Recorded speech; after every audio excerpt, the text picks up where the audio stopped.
میں نے جیسا کہ عرض کیا تھا کہ خلافت راشدہ کا نظام نمبر ایک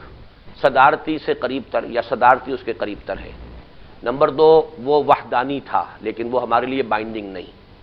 اسی طرح جہاں تک انتخاب کا مسئلہ ہے وہ انتخاب وہاں کا جو سوشل سٹرکچر تھا اس کی بنیاد پر تھا،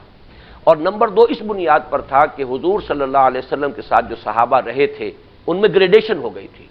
کون ہے سب سے پہلے کے ساتھی، کون ہے بعد میں آنے والے، درجہ بندی ہو گئی تھی۔ مثلا عشرہ مبشرہ ہے سب سے ٹاپ پر، پھر وہ جو بدر میں تھے 313، پھر وہ جنہوں نے بیعت کی تھی بیعت رضوان 1400 یا 1800، تو اس طریقے سے گریڈیشن تھی، اس گریڈیشن کی بنا پر طے ہوا۔ تیسرے یہ کہ وہ تھا ایک ٹرائبل سٹرکچر تھا سوسائٹی کا، تو ہیڈز آف دی ٹرائبز بیٹھ کر جب مشورہ کر لیتے تھے تو مشورے کا حق ادا ہو جاتا تھا، امرہم شورا بینہم۔ اب آپ کا بیسک سٹرکچر ٹرائبل نہیں رہا، نمبر ایک، اب کوئی گریڈیشن آپ کے مابین نہیں ہے،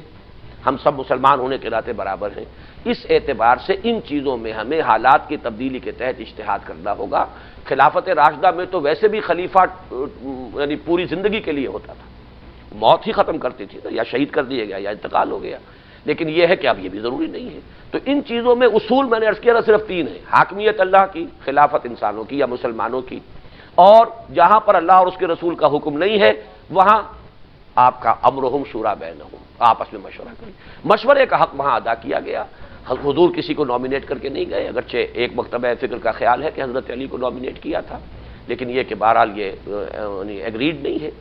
اور اسی طریقے سے حضرت ابوبکر نے مشورہ کر کے کیا ہے، یہ بھی نہیں کہ انہوں نے نامینیٹ کر دیا تھا بالکل اپنے اختیار سے، آپ نے مشورہ کیا ہے کہ میرے بعد یہ۔ حضرت عمر نے کہا کہ میں کسی کے بارے میں فیصلہ نہیں کر پا رہا، تو آپ نے عشرہ مبشرہ میں سے جو رہ گئے تھے ان کی باڈی بنا دی، ٹاپ کے جو 10 ان میں سے حضرت ابوبکر چلے گئے، حضرت عمر خود فوت ہو رہے ہیں، تو گویا کہ انہوں نے ایک باڈی بنا دی جو بقیہ تھے۔